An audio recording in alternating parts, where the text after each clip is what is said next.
if you are picking Volk and you're worried, I will say this, and maybe this will make you feel a little bit more confident in his chances. Dude, the way that Ilia beat Josh Emmett is getting overrated. Like, where was all of this hype for Yair going into that Volkanovski fight? Because I don't remember as many people glazing his performance against Emmett like people are doing to Ilia. I mean, you open the comment section on an Ilia Topuria Josh Emmett fight, and people are acting like they've never seen this before. I actually have, and I've seen it done better.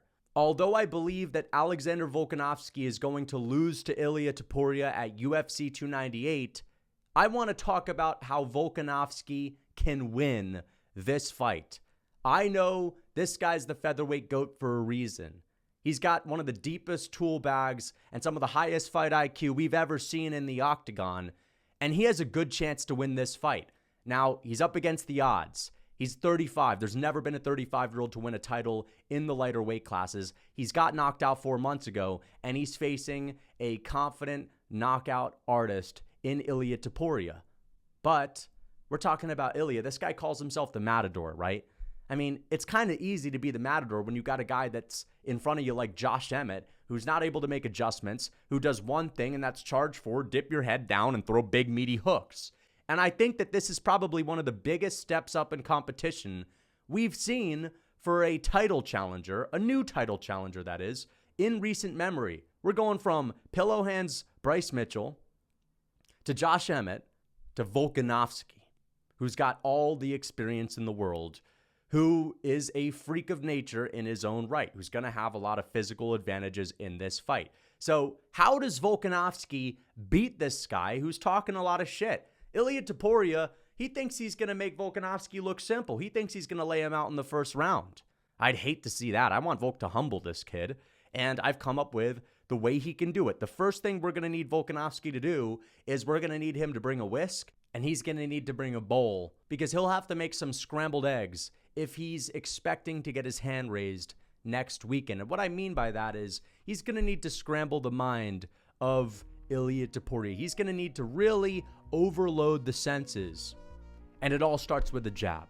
Volk can just plant that piston-like jab he's got, which is one of the best jabs in MMA, with his 2.5-inch reach advantage, where he can land on Topuria and Topuria can't hit him. It's a weapon that you can use while still being safe and being able to stick and move and stay out of range. If he lands that jab on Ilia Topuria early, you're going to need to respect it. Now, all of a sudden, Ilia Topuria's got that on his mind. He's got hit with a couple of jabs. Now Volkanovski's going to start feinting the jab. And now Ilia Topuria is going to start bringing his hands up. He's going to start anticipating it. The next thing you know, Volkanovski is going to throw a low kick. He's going to land that low kick on the bladed stance of Ilia Topuria. And now Ilia Topuria has to think about low kicks. Volkanovski can switch stances. He can crack Topuria with another jab. Then he can start feinting the jab from southpaw. And now Topuria is thinking about all these other looks. Volkanovski can level change. All right, he can get Topuria in the clinch. Something that Volk likes to do in his fights is he clinches up with his opponents, and he's not always looking to take them down, but just to take the wind out of their sails, just to feel them and to make it a physical fight, just to drain their energy a little bit, to give them another look, as I talked about with these feints. And now, if he's feinting level changes, Topuria needs to respect that as well. So now all of a sudden, we got Volkanovski switching stances. We got him throwing volume early. He's got to throw volume early. He can't sit there and freeze up, because in order to actually have this like effective feint game, you've got to establish a real threat early on of all of these things. You got to show them that I'll shoot a takedown. I will kick the legs. I will go with a jab. And now Topuria is forced to make adjustments. Now he's forced to think on the fly. And that's just not something that Josh Emmett really made him do. I mean, did Josh Emmett make any adjustments in that fight? Did he force Ilia to adjust? No, he was just falling right into Topuria's trap. Right into the pocket, head first, missing big and getting cracked for it. Think about Bryce Mitchell. Bryce Mitchell, the only thing he was really threatening Topuria with was that threat of the takedown. There was nothing else Topuria had to fear. That was the only real thing he had to think about. And because he didn't have to respect Bryce Mitchell's power or his striking, because Bryce Mitchell's not feinting and giving him all of these different looks to think about, Topuria just was keen to steamroll him, just blast through this guy, okay? The only time we've seen Topuria face adversity is in that Jai Herbert fight. And that's a toothpick in Jai Herbert. I mean, listen, we're not just going to act like Jai Herbert is some mastermind on the feet. He landed a nice head kick. He landed a nice knee. Ilia Topuria was able to take him down and bide his time. And in the second round, he got in on close range and teed off with a big combination in the pocket on a guy that has no pop. So what's going to happen if Topuria doesn't land that big knockdown in the first? What's going to happen if he doesn't get that first round finish and things aren't so easy? Well, we don't know yet, all right? We don't know yet. And I think that this guy may get frustrated. And if Volk can draw him into this reactionary style of fight, well, he's going to force Ilia to work. He's going to be biting on all these feints. He's going to be thinking 1,000 miles per hour. And that's going to cause stress. That's going to cause discomfort. And if you're uncomfortable in a fight, well, you're going to expend more energy. And you're going to tire out quicker. And you're going to make mistakes. And that's where Volkanovski can hurt him with something. Another thing that's going to make Ilia frustrated in this fight are the kicks. We're going to have to talk about this. Everyone's noticing Ilia Topuria's bladed stance. He's super heavy on that lead leg. And that's looking like free money for a guy like Volkanovski, who is known for being one of the best leg kickers in the UFC. And you got to ask yourself, like, who's been able to take advantage of that? Because it's not been Josh Emmett, who, although he was the guy that threw the most kicks at Ilia Topuria compared to any of Ilia's past opponents, he still only threw like 16 or 17 of them throughout the whole fight, and he's not known for having great kicks. He's not known for being able to set things up off of those kicks or even feinting after them. Again, simpleton Josh Emmett. How many kicks did Volkanovski throw against Max Holloway in their first fight? And the reason why I bring up this fight is because Holloway had a very similar stance to Ilia Topuria, a little bit different. His legs weren't as wide apart, but he was heavy on his lead leg, and Volkanovski took advantage of that and hit him with 70 plus low kicks. And these were all kicks to damage Max Holloway. He really destroyed the lead leg of Max, who just didn't have his base underneath of him for the rest of the fight. And we saw him diminish as that fight progressed.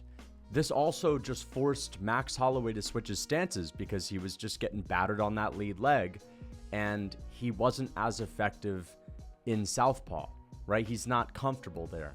And he wasn't able to make adjustments until the rematch, where he had a much lighter on his lead leg type of approach to the fight. He was bouncing around. He was lifting up his lead leg like he's in a Muay Thai fight. And so if Volkanovski batters that lead leg of Ilia Topuria, he may force Ilia to switch his stance to southpaw. And will he be as effective? I don't think so. He's probably going to be a lot more uncomfortable there, and that'll also diminish his chances of knocking Volk out. He relies on that sturdy, strong base boxing stance in order to have his success. And you also look at that stance, I think there are some diminishing returns for that shit, because although he can generate a lot of power, he's also just super stationary. I mean, we don't really see this guy moving a lot. And I just don't think that Topuria is going to be able to have a lot of sustained success. I don't think he's going to be able to land a high output in this fight, because Volkanovski's not just going to sit in the pocket with him. He's going to be chewing at the legs, and then he's going to be out. He's going to be slamming him with jabs, and then he's going to be out. He's going to be switching his stances, and you're just not going to have a lot of time to reset and get comfortable and sit on those shots. So I think that these kicks, they can take away the already limited movement of Ilia, and they're just free points. If this goes to a decision, I mean, Volkanovski can land like 60, 70 kicks on this guy, and, you know, that's going to win him rounds. And a young guy like Ilia Topuria, who, sure, he looked patient against Emmett, I don't think he's going to be so patient when he starts to overthink and he starts to get frustrated because he doesn't have his big first round KO moment, or it's a competitive fight. Like, he's very confident, but I wonder if he's telling the truth when he says he thinks this is going to be an easy fight, because, you know, you got to prepare for the worst. And of course, this guy trains hard. He has a good gas tank. He's tough.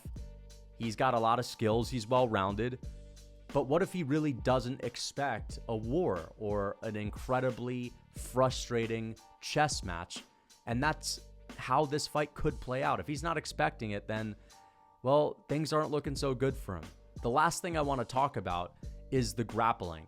Ilia Topuria is, like Volkanovski, another stubby guy in this division who's got a low center of gravity, and we have yet to see Volkanovski try to grapple against someone that's got that similar build. One thing that I know is that Volk is the bigger guy, and he will have the strength advantage in this fight.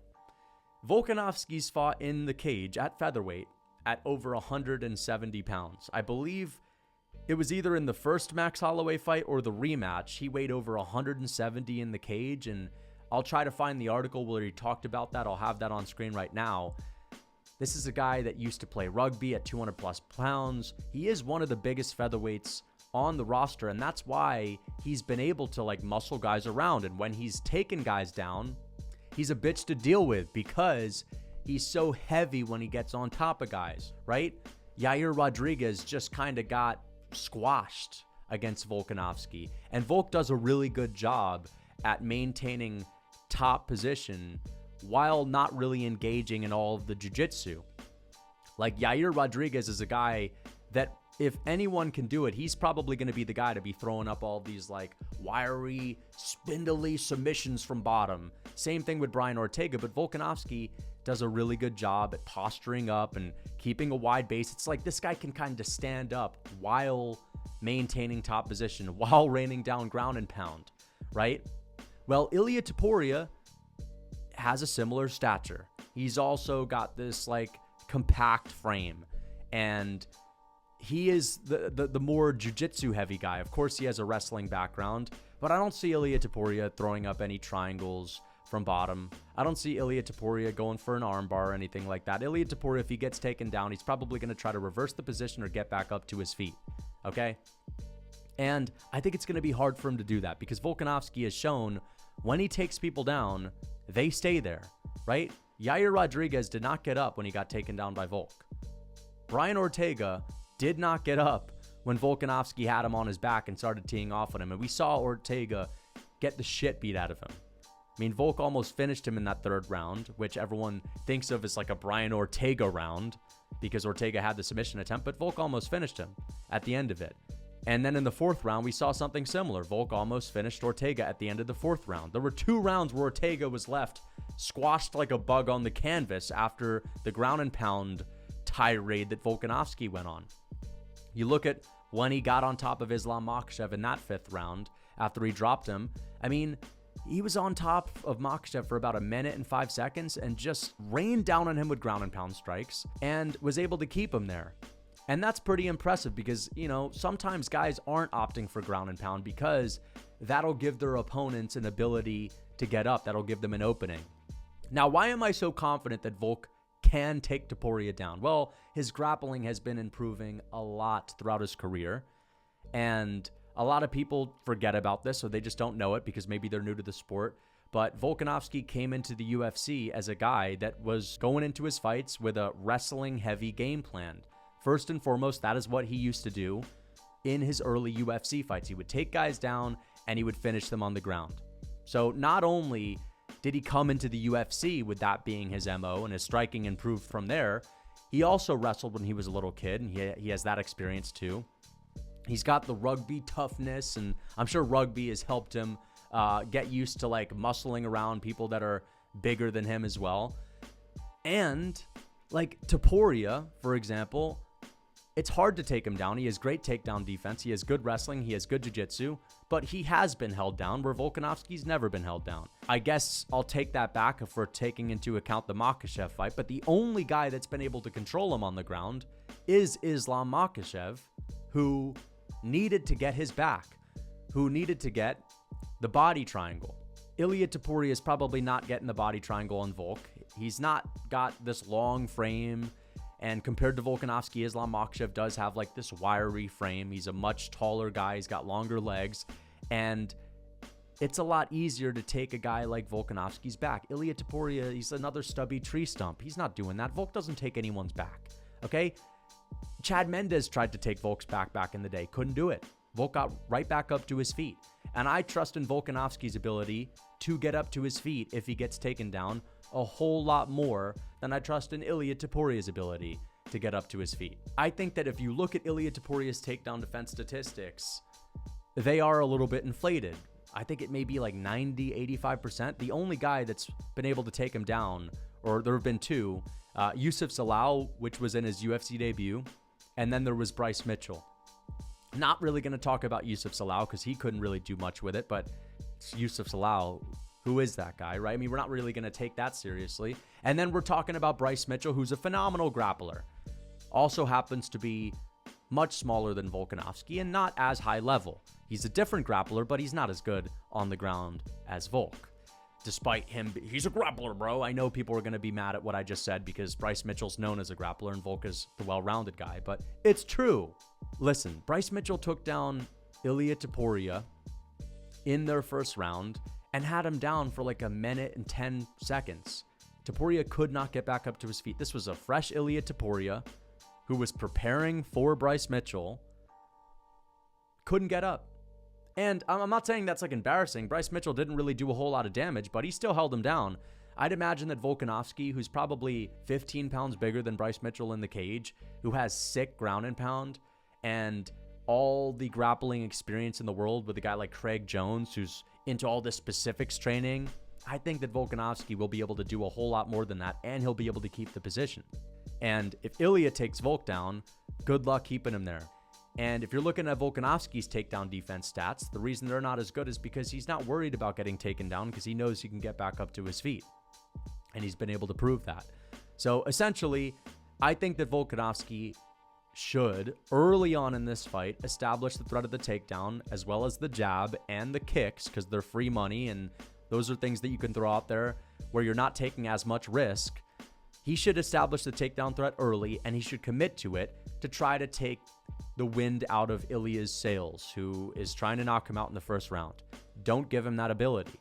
Who cares if the first round is a little bit boring? Take him down, keep him there, and fight his ego a little bit. Just take away this guy's ability to have success, right? If you take away Ilia's offensive success early, he's going to get frustrated, he's going to get stressed out, and he's going to get tired, and he'll make mistakes. And that's when you could see Volkanovski run away with this fight, who has all of this 5-round experience, who's never tired out in a fight. And sure, Ilia went 5 rounds with big meaty hooks himself, but that guy's not really going to make you work because he's not giving you a lot of looks. He's throwing the same thing over and over and over again. Sure, you could talk about the age and the chin and the durability. It may not be on Volkanovski's side, but what is on his side is experience and technique. And one thing that older fighters have been able to maintain is the ability to out-grapple guys, especially when they still have a bit of their strength. Look at Glover Teixeira. Glover Teixeira has talked about having to change his style as he got older to be a lot more heavy with the grappling and not be as consistent and aggressive with striking. And he made it work into his later years. Glover was strong into his later years. Volkanovski's still a big guy. He's looking to be in phenomenal shape right now. I don't think I remember seeing Volkanovski this shredded. He's up for this fight. He's motivated, man. And I think that with all of the grappling training camps, training with guys like Craig Jones, with the team he's got around him, Coach Joe Lopez, I mean, they've been able to come up with these mastermind game plans to just totally demolish these elite fighters. I mean, listen, if you're demolishing Max Holloway in a boxing match, you got to have an elite level of game plan going into that fight. And you've got to be like a next level fight IQ guy. And Volkanovski has some of the best fight IQ in UFC history. He can see everything coming. He's got really good instincts. And so I trust him to have like a perfect game plan. But it's going to be important for him to actually implement it and throw his hands and throw his kicks and not freeze up. If he freezes up, Ilia Topuria is not going to have to think, and he can just go out there and utilize his own game plan, and he can overwhelm Volkanovski, and he could take it to him, and the tide could change, and momentum is a big thing in fights. And the last thing I'm going to talk about is what Volkanovski shouldn't do, and this is engage in a boxing match. Now, I don't think Volk can box with Ilia at all. And what I mean by that is, That's not to say he can't have success at all. It's just he should not be in the pocket with Topuria. He should not be doing what he did to Max Holloway in the third fight. I don't think he can do that. And the reason why I'm bringing up this trilogy with Max Holloway, for example, is because a lot of people are under the impression that Volkanovski just destroyed Max and hardly got hit. Like it was the most masterful performance we've ever seen. And it's up there, but a big part of why we talk about it as being a masterclass is because Volkanovski clearly outboxed and damaged and won and didn't have a lot of adversity against Max. And that's a guy in Max that's maybe like a top 15 fighter ever, one of the greatest strikers we've ever seen. That's impressive. But Holloway still was landing on Volk. And Holloway, he's not known for his power, man. And it's like, if you actually watch those later rounds closely, outside of the first two, which were totally dominant for Volk, Max Holloway was putting a lot of pressure on Volkanovski, and he was landing shots, like he was landing combos. And Volk didn't wrestle at all. I don't think he shot a single takedown. He hardly threw any kicks in that fight. He just can't afford to do that with a guy like Topuria. Even if he starts off having success early, that's someone that's always going to be dangerous on the feet, and you just can't afford to take those big shots coming off of a KO loss. So he needs to be striking with the kickboxing heavy approach, sticking and moving with the jab, switching stances, showing feints, going after those free points with the leg kicks, damaging the lead leg, shooting takedowns. And that's his key to victory. I know it sounds simple, but he has to shoot takedowns to win this fight. It's going to be hard to take down Topuria, but I think Volkanovski has some tricks up his sleeve. I think he's crafty. He's 35. He may not be as durable. He may start to slow down a little bit, but he is crafty. I think Volkanovski can make Ilia look rather mediocre in this fight. If this goes to a decision, I think we're going to see Volkanovski school this man and put him in his place. Give him a lesson. The way that Ilia beat Josh Emmett is getting overrated. Like, dude, I've seen Yair Rodriguez roll him into a fucking blunt. Talking about Ilia Topuria. It was trudging forward. Right there, slugging around the octagon. Slow as fuck. Josh Emmett running head over heels. Sprinting head first. Chin on a platter. Chin on a silver platter. And people glaze that performance like there's never been something like that before. When I'm looking at Yair Rodriguez, who minced Josh Emmett up and turned him into some ground beef and made tacos with him. Yair Rodriguez literally turned Josh Emmett into a fucking joint and he smoked him. Yet Ilia Topuria, he has a little fight with him. Like, that was a fight. Emmett was still in there. Emmett was still in his face, like landing shots every now and then, landing a kick. Dude, Josh Emmett landed one punch on the face of Yair. So we're talking about guys that are dangerous. Volk's dealt with them. The thing that separates Ilia Topuria from the rest of the pack is that he's well-rounded and he's got a similar stature to Volk. You can give him a taste of his own medicine. But when it comes to danger on the feet, skill-wise, I don't think Ilia is much more dangerous than Yair. Okay? Yeah, he puts people to sleep. Fair enough. Didn't do it the first time he actually fought an elite fighter in Josh Emmett. He didn't put Bryce Mitchell to sleep. Dropped him. Fair enough. I think Yair could probably drop Bryce Mitchell too. All right? Oh, but you don't understand. He dropped Josh Emmett all over the place. Yeah, Yair smoked him up and fucking, like, I mean, I don't even have any words to describe how diabolical that beating was that Emmett took from Yair. Yet, he just didn't get the same pop. Did not get the same pop going into the Volk fight. Sure, there were some people that were picking him to beat Volkanovski, but Volk's dealt with danger before. And I actually think that Yair, he's a little bit more unpredictable. He's faster. You don't know what's coming. He's got a wider variety of attacks. And I actually think Yair, again, I think that if anyone has the more unpredictable style, where they can catch you out of nowhere with some random technique that you don't see coming from any range, kicking range, boxing range, clinch range, you don't know where, what, how, who, you don't even know who's throwing it sometimes. Yet Ilia Topuria is throwing some fucking hands. I think Volk's seen some hands. I think Volk's seen some hands. Right? So, again, you know, you guys are acting like this is the first real KO artist. Dude, Yair Rodriguez could have flipped the fucking night switch on Volkanovski. He's a little bit trickier. I mean, that's like a pop quiz every single second. You got to solve it. Ilia Topuria, you know what you're going to get. Right? You know what you're going to get with Ilia Topuria. He's going to trudge forward and try to fucking land a big old bomb. And yeah, he's throwing perfect technique. He's throwing crisp combinations. He's got beautiful counters. He's got finesse. He's skilled. He's a boxer. He's a boxer with some takedown defense, and he's the smaller guy. All right? We're talking about the smaller guy who has been held down before, who's a boxer, who's never dealt with anyone that can make people think as much as Volk. And overthink is the right word to use. So, I think Volkanovski is the more skilled fighter. If this goes down to a decision, Volk should win this one. Again, just watch his fight with Emmett. Just look at Ilia. He's just plodding around. He knows Emmett's eventually going to go right into his trap, right? Emmett's throwing a couple of things, and those are big, meaty hooks.